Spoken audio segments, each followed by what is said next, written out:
Once, not very long ago, I was respected, I was popular.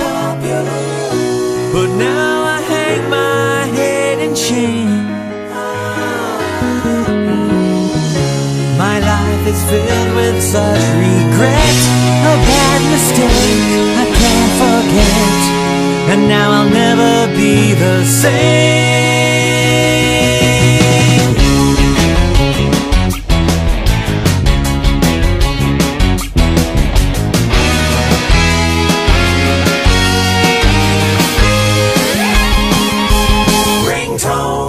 Why did I buy this stupid ringtone?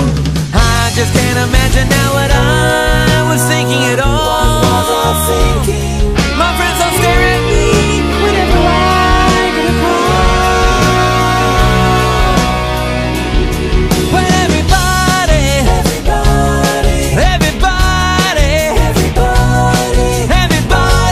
in the world really hates my ringtone.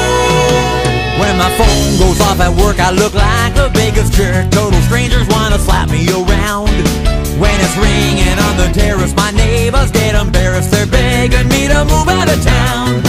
Well, it made my wife so sick, she smashed my iPhone with a brick. But I had it fixed and now it's just fine. It's a pain, I sure don't need it, and I probably should delete it, but for me that would be crossing the line. Cause I hate to waste a buck 99. Hey, I paid good money for this ringtone. Why did I buy this stupid ringtone? I just can't